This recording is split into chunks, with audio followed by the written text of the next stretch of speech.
नमस्कार, ST news देख रहे हैं आप और मैं हूं आपके साथ ऋतु शर्मा। जी बिल्कुल, पिछले कल जयराम ठाकुर द्वारा जो है वो कह दिया गया है कि सामान्य वर्ग आयोग का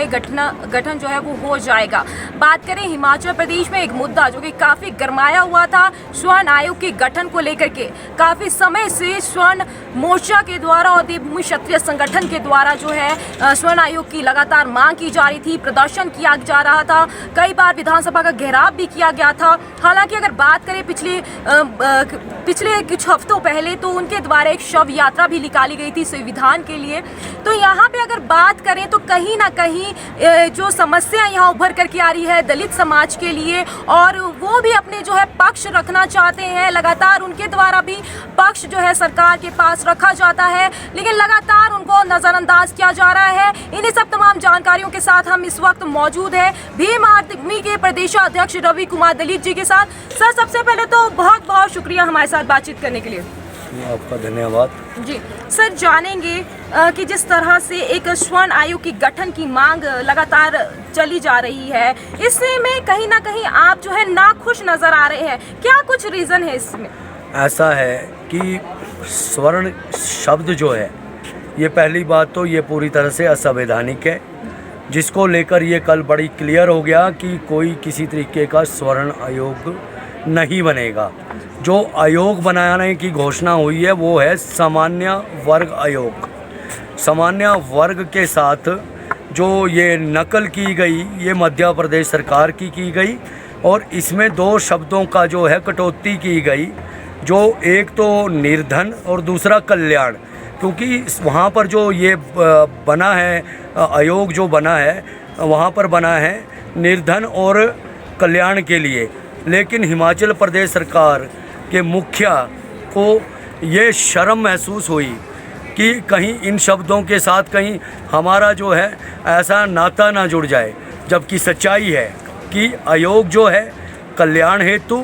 और निर्धन लोगों के लिए बनते हैं। तो मुख्यमंत्री हिमाचल प्रदेश ने जो कल ये घोषणा की, उसी के साथ कल का दिन जो है दलित समाज के अनुसूचित जाति के लोगों के लिए काला अध्याय के रूप में जुड़ गया। क्योंकि इन वर्गों का जो शोषण, इन वर्गों के साथ जो अत्याचार और इन वर्गों के साथ जो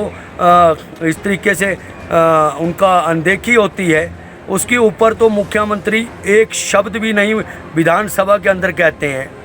और जो ये आयोग का गठन हुआ, ये टोटली जो था ये प्रायोजित था। हम बार बार कह रहे हैं कि इसमें सीधे तौर पर कांग्रेस, भाजपा और जो अपने अन्य संगठन हैं, जो भाजपा से जुड़े हुए संगठन हैं, उन लोगों का इसमें पूरा सहयोग था। ये स्क्रिप्ट पहले 1 साल पहले लिखी जा चुकी थी, और इन लोगों को जो तैयार किया गया था, कुछ जो इनके संगठनों के नुमाइंदे हैं जिनको ये कमान दी गई थी, ताकि प्रदेश के जो अनुसूचित जाति के लोग हैं उनको किसी तरह का शक ना हो, कोई इस तरीके की आने वाले समय में वो स्थिति पैदा ना हो। तो प्रदेश का जो ये अनुसूचित जाति का वर्ग है, उसे कल ये पता लग गया कि जो ये हिमाचल प्रदेश सरकार है और हिमाचल के प्रदेश के मुख्यमंत्री है, ये पूरी तरह से दलित विरोधी है। जी सर, जानेंगे क्योंकि जब एसटी वर्ग का भी निर्माण हुआ था, एसटी, एससी, ओबीसी, अनुसूचित जाति, अनुसूचित जनजाति वर्ग का जब निर्माण हुआ था, तो इनकी तरफ से कोई भी नहीं रही थी कोई समस्या, उन्होंने सपोर्ट किया था। यहाँ तक कि अब जब स्वर्ण आयोग बनना है तो आप क्यों नहीं उस चीज़ को सपोर्ट कर रहे हैं? मैं बार बार आपसे यही कह रहा हूँ कि ये स्वर्ण आयोग ना बोलते हुए आप इसे सामान्य आयोग बोलिए, क्योंकि स्वर्ण शब्द को मुख्यमंत्री जी ने विराम दे दिया है हिमाचल की विधानसभा में। और ये जो यहाँ पर इसकी आड़ में स्वर्ण जो आयोग का जो ये नाम बोलते थे, अब जिसे सामान्य आयोग बना दिया गया, ये शुरुआत जो है हिमाचल की विधानसभा से की गई। इनकी योजना थी बाबा साहब के चरणों के तले, वहाँ से जो है दलित समाज के लोगों पर इस तरीके का हम उनको डरा कर धमका कर वहाँ से ये यात्रा निकालेंगे, जिसमें साफ लिखा गया था आरक्षण मुर्दाबाद, एट्रोसिटी एक्ट मुर्दाबाद। और इनका फोकस एट्रोसिटी और आरक्षण था। और प्रदेश के अन्य जो हमारे दलित समाज के लोग हैं उनको जब परमिशन इनको यहाँ से यात्रा की दी गई थी, लेकिन जब यह और ज़िलों में गए तो वहाँ के अधिकारियों ने, वहाँ के पुलिस अफसरों ने, जिला प्रशासन ने इन्हें क्यों नहीं रोका। कल हिमाचल प्रदेश की विधानसभा में काला अध्याय में इसलिए बोल रहा हूँ जुड़ा, क्योंकि वहाँ पर पुलिस कर्मियों के साथ मारपीट हुई, वहाँ पर बैरिकेटिंग तोड़ी गई, वहाँ पर बसें तोड़ दी गई, वहाँ पर मुख्यमंत्री तक को जो न वहाँ पर गालियाँ दी गई, विधायकों को गालियाँ दी गई। और इस तरीके का दबाव बनाने के दिखाने के लिए कि मुख्यमंत्री बहुत मजबूर आदमी है, मुख्यमंत्री को ये करना पड़ेगा, ये स्क्रिप्ट लिखी जा चुकी थी। अगर ये घटना किसी और प्रदेश में हुई होती तो सुप्रीम कोर्ट की रूलिंग है कि जो लोग संपत्ति, सरकारी संपत्ति का नुकसान करते हैं, पुलिस वालों की वर्दी फाड़ते हैं या पुलिस वालों पर मारपीट होती है, घायल होते हैं और गाड़ियों को फूंका जाता है, तो उसकी भरपाई उनके संपत्ति की कुर्की करके की जाती है। लेकिन और उनके ऊपर जिस तरीके से मामला दर्ज किया गया, और ये तो मामले आपको पता है कि सरकार जो है, जब ये तय ही सरकार के द्वारा प्रायोजित प्रोग्राम था, तो ये साफ हो गया कि इन लोगों पर किसी तरीके की कोई कार्रवाई करने की मंशा जो है सरकार की नहीं है। और सारा ये हिमाचल प्रदेश सरकार और कांग्रेस का प्रायोजित प्रोग्राम था, जिसका कल जो है वहाँ पर जो विधानसभा के बाहर जो है इसकी समाप्ति की गई। और पूरे जो प्रदेश का जो अब दलित समाज है वो अब मजबूर हो चुका है कांग्रेस और भाजपा को छोड़ने के लिए। अब ये जो अनुसूचित जाति मोर्चे हैं कांग्रेस के, भाजपा के अनुसूचित जाति मोर्चे हैं, अगर इनके जो पदाधिकारी है, अगर इनकी नाक में जरा भी शर्म होगी तो ये बिना विलंब किए हुए इन कांग्रेस और भाजपा को छोड़ने का ऐलान करेंगे। अगर आपने अपने पारिवारिक सुख देखने हैं, अपना फ़ायदा उठाना है और अपने जो अनुसूचित जाति के लोगों का भविष्य जो है, आपने आने वाली जो पीढ़ियों का अगर आपने भविष्य देखना है, तो आपको सीधे तौर पर अपनी आवाज़ को बुलंद करना होगा। ये आप अपने आप दिमाग से निकाल दीजिए कि अब आपके साथ कांग्रेस है, आपके साथ भाजपा है। अब आपको चाहिए कि इसको बिल्कुल दरकिनार करते हुए अब आपको खुद तय करना है कि आपने प्रदेश में अनुसूचित जाति के लोगों का भविष्य, उनके बच्चों का भविष्य देखना है, या फिर आपने अपना ही परिवार देखना है, अपना ही पेट पालना है। जी, बात करेंगे सर शव यात्रा की जिस निकाली गई थी, तो क्या आपको लगता है कि इसमें जो है संविधान की अपमान जो है वो हुआ है, संविधान का अपमान? बड़े साफ शब्दों में पूरा देश, पूरे देश ने देखा, यहाँ तक कि ये जो वीडियो है विश्व में भी गई, वहाँ के लोगों ने भी देखा कि हिमाचल प्रदेश सरकार ने अपनी राजनीतिक रोटियां सेकने के लिए, वोट बैंक को इकट्ठा करने के लिए, सवर्णों को जोड़ने के लिए, जिसको ये स्वर्ण समाज कहते हैं, उसे इकट्ठा करने के लिए इन्होंने जो है ये जो आयोग की घोषणा की और जो ये शव निकाला गया यहाँ से पूरे हिमाचल प्रदेश के कोने कोने पे घुमाया गया। इस पर सीधे तौर पर इसमें राजद्रोह का मामला दर्ज होता था, संविधान के ऊपर जो है टीका टिप्पणी करने का और संविधान को जो अनुच्छेद है उनके साथ जो इस तरीके की व्यवहार करने का जो है सीधे तौर पर मामला दर्ज होता था। लेकिन मुख्यमंत्री जी ने सरकार, जो हमारा पुलिस प्रशासन है, हमारे एसपी हैं और हमारे डीजीपी हैं, सबके हाथ बांध दिए थे। कल भी यही देखने को मिला, हिमाचल विधानसभा के बाहर खूब तोड़फोड़ की गई ताकि ये दिखाया जा सके दुनिया में कि बहुत ज़्यादा अग्रेसिव हो गया है। अरे भाई, मैं कहता हूँ कि अगर ये घटना किसी और प्रदेश में होती तो ये काम 10 या 20 मिनट का था। मिनट में जो है सारा कुछ वहाँ का पुलिस कर सकती थी, लेकिन उनको कोई हिदायत नहीं थी, उनको कार्रवाई करने का कोई वो नहीं था। सिर्फ पानी की बौछारें जान के 1-2 बौछारें छोड़ी, उसके बाद भीड़ को उगर की भाषा देगी कि भीड़ उगर हो गई, जबकि पुलिस ने वहाँ पर किसी भी बल का प्रयोग नहीं किया। वहाँ पर पुलिस वालों को ज़बरदस्ती मारा गया और वहाँ पर गाड़ियों को फूंका गया, सरकारी संपत्ति को नष्ट किया गया।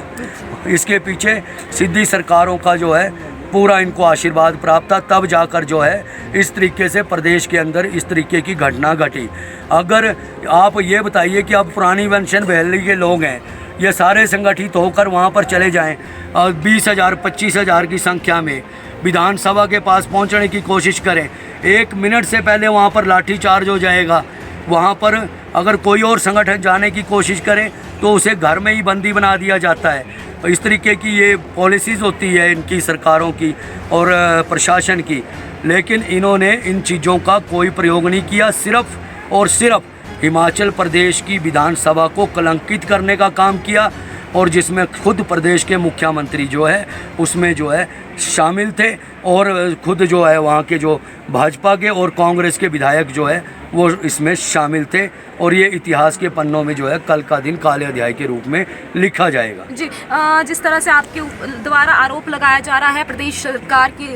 में भी और विपक्ष यानी कांग्रेस में भी कि उनके द्वारा जो है इस तरह को इन गलतियों को नज़रअंदाज किया जा रहा है, और बल्कि उनका साथ दे करके जो है सामान्य वर्ग की गठन की जो है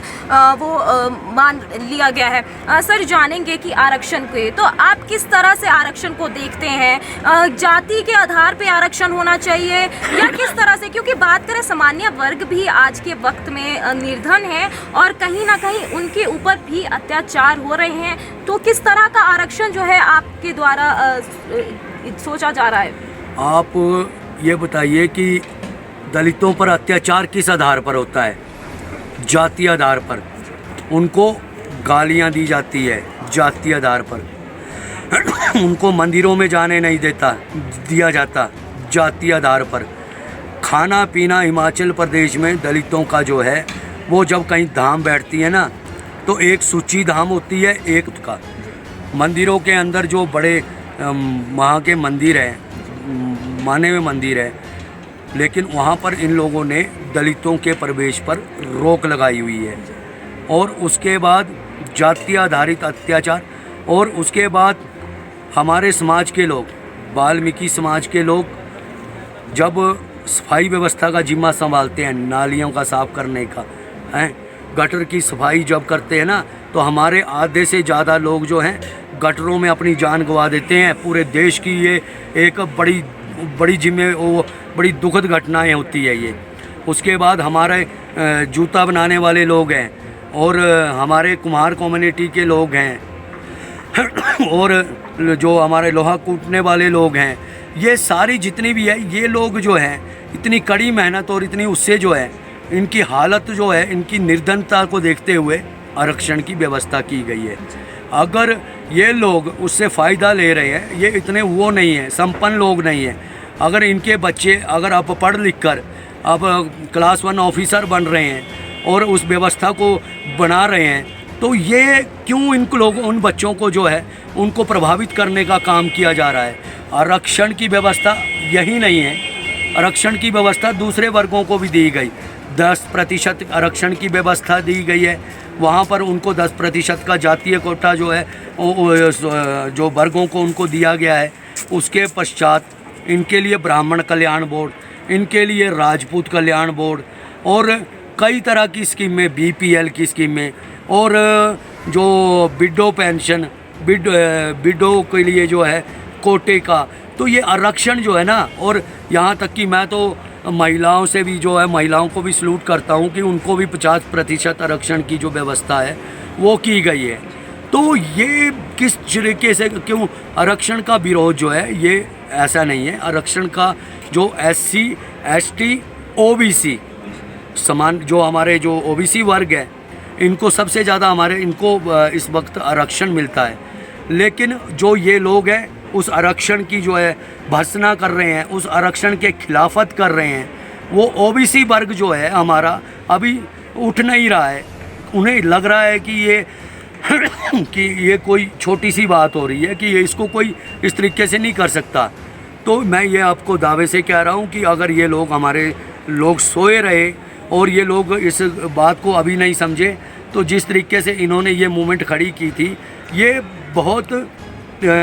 2 साल पहले से मूवमेंट, और पूरे भारत में ये चलाई जा रही है, और ये इस तरीके का एक विरोध तैयार करने की कोशिश की जा रही है। तो मैं सभी संगठनों से, आपके चैनल के माध्यम से अपील करता हूँ कि आप लोग एकजुट हो जाइए और अपने जो सामाजिक जो भी अपने अनुसूचित जाति के संगठन हैं उन संगठनों को इकट्ठा करके अब जो है अपने अधिकारों की लड़ाई के लिए आगे आना होगा। जी सर, बात करेंगे क्योंकि आपके द्वारा एक बात कही गई है कि बात करेंगे क्योंकि अनुसूचित जाति जनजाति के वर्ग के लोगों को मंदिर में प्रवेश नहीं करने दिया जाता है गांव के एरियाज़ में, और इस तरह के कुछ भेदभाव किए जाते हैं, तो आप इसके खिलाफ जो है क्यों नहीं प्रदर्शन करते हैं? आप स्वर्ण आयोग या सामान्य वर्ग के पीछे ही क्यों पड़े?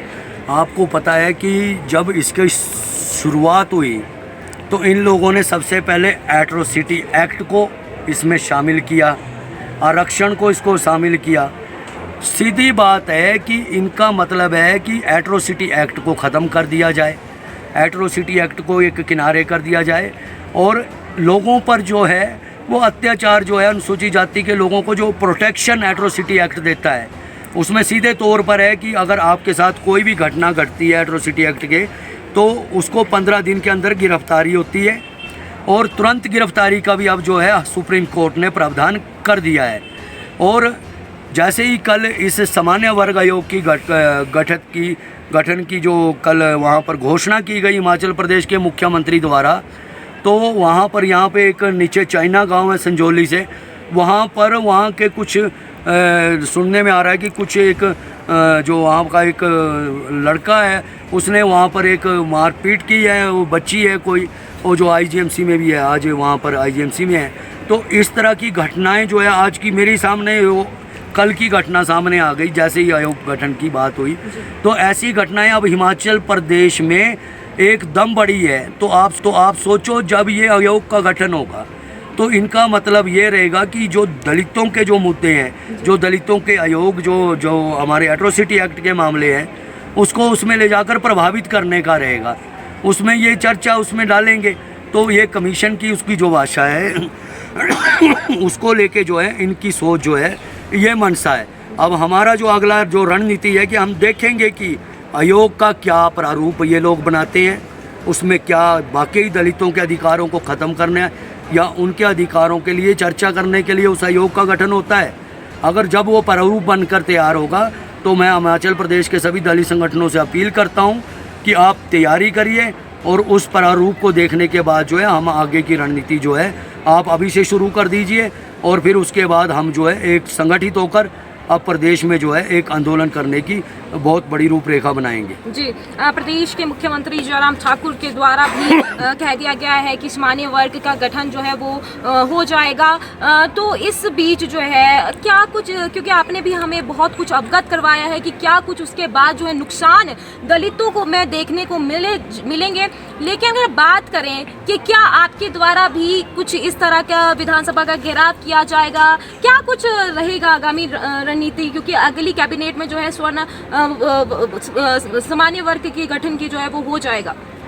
अभी जो है अभी हमारा जो है जो अभी का जो हिमाचल में चल रहा है विधानसभा सत्र, अभी हमारा जो है हमारे संगठनों से बातचीत हो रही है। जैसा ही उनकी जो डायरेक्शन होगी, जो हमारे कई अनुसूचित जाति के संगठन हैं, जैसे ही उनकी डायरेक्शन होगी हम उनके आधार पर जो है अपना जो भी काम होगा उनके आधार पर जो है मीटिंग करके जो है उसकी रूपरेखा जो है आपके माध्यम से जारी कर देंगे। जी, बहुत बहुत शुक्रिया सर हमारे साथ बातचीत करने के लिए। तो दर्शकों, यहाँ पे अगर बात करें तो सामान्य वर्ग की जिस तरह से बोल दिया गया है जयराम ठाकुर जी द्वारा कि इसकी जो आयोग